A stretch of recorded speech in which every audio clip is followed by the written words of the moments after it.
This is Manoj and in today's session we are talking about energy density in parallel plate capacitor. So guys, सबसे पहले बात कर लेते हैं energy density की. So what is energy density? Energy density is defined as energy stored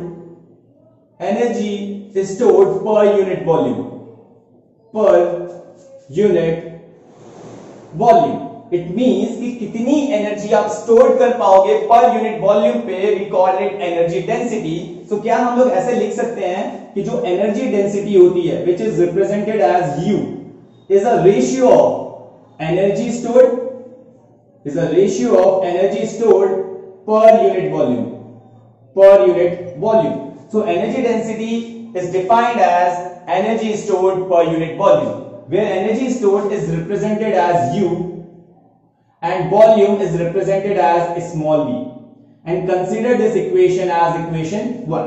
So guys, इस derivation में हम लोग एनर्जी डेंसिटी फाइंड आउट करेंगे in case of parallel plate capacitor. So सबसे पहले चलते हैं कि वॉल्यूम कैसे फाइंड आउट करेंगे हम गाइस.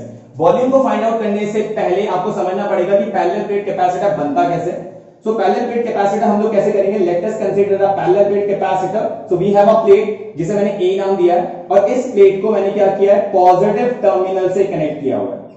और जब मैं इसे पॉजिटिव टर्मिनल से कनेक्ट करूंगा और V पोटेंशियल दूंगा तो V पोटेंशियल की वजह से इस प्लेट में चार्ज का क्या हो जाएगा, डिस्ट्रीब्यूशन हो जाएगा. तो ये हो गया हमारा चार्ज का डिस्ट्रीब्यूशन.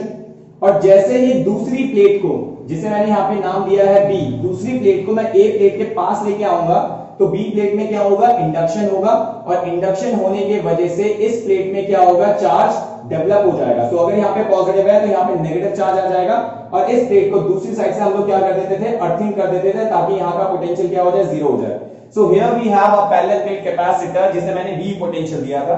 हम लोग ये कंसीडर करते हैं कि प्लेट की जो बीच की डिस्टेंस है, the distance between plate is known as D, और जो एरिया है प्लेट का, area of plate is represented as A. सो यहाँ पे तीन चीजों की बात होने वाली है. Potential which is represented as V, distance between plate which is represented as D, and area of plate which is represented by A. So अगर मैं वॉल्यूम की बात करता हूं गाइस, so हम लोग अगर वॉल्यूम को यहाँ पे फाइंड आउट करते हैं, so वॉल्यूम जो होगा यहाँ पे वो इक्वल होगा area into distance between plate. अब आप सोच रहे होंगे कि ये आया कैसे.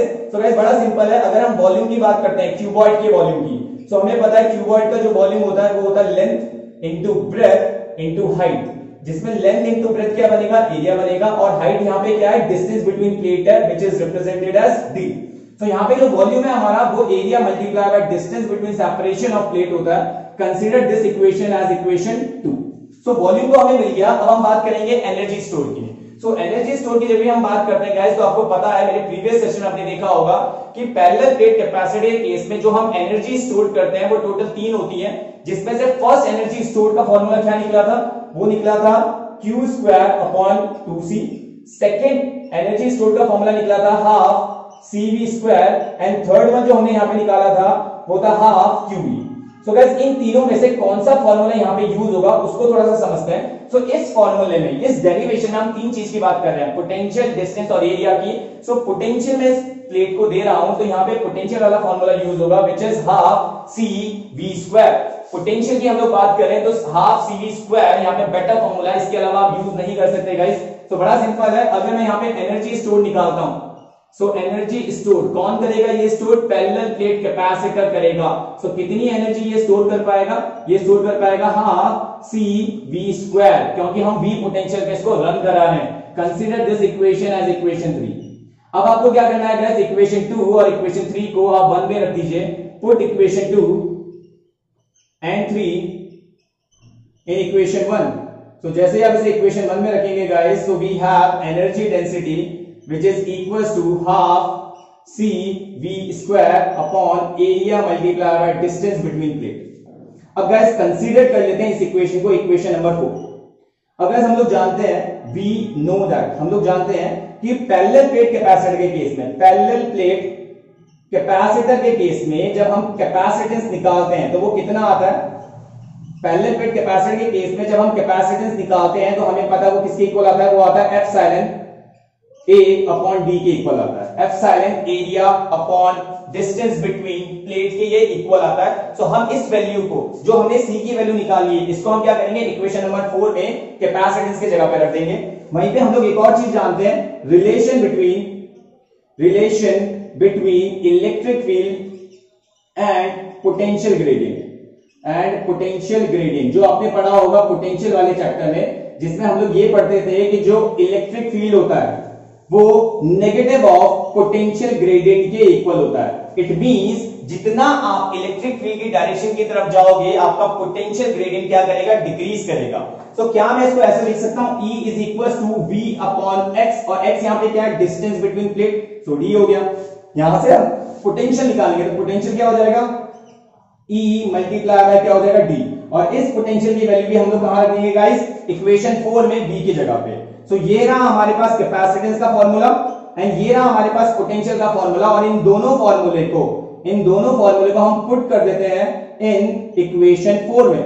जैसे इक्वेशन 4 में रखेंगे तो we get a final answer of electron density which is equal to half E naught A upon D multiply by E square multiply by D square upon में area into distance between plate.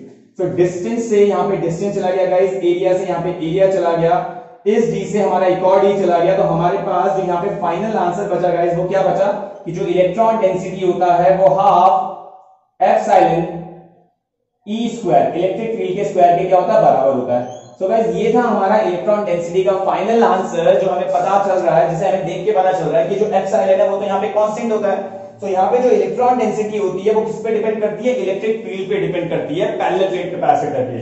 सो आपकी जो electron density है वो directly proportional है, किसके directly proportional है, electric field के square के बराबर। और ये इलेक्ट्रिक फील्ड किसका है, ये इलेक्ट्रिक फील्ड है पैरेलल प्लेट कैपेसिटर का। सो यहाँ पे जो हमारी इलेक्ट्रॉन डेंसिटी होती है वो इलेक्ट्रिक फील्ड पे डिपेंड करती है of parallel plate capacitor. So guys, this is the derivation जिसमें हमने इलेक्ट्रॉन डेंसिटी को फाइंड आउट किया इन case of parallel plate capacitor. So I hope समझ में आ गया होगा। समझ में आ गया तो please be connected with me, ताकि आगे आने वाली सीरीज में आप लोगों को कोई भी प्रॉब्लम ना हो। तब तक के लिए थैंक यू सो मच।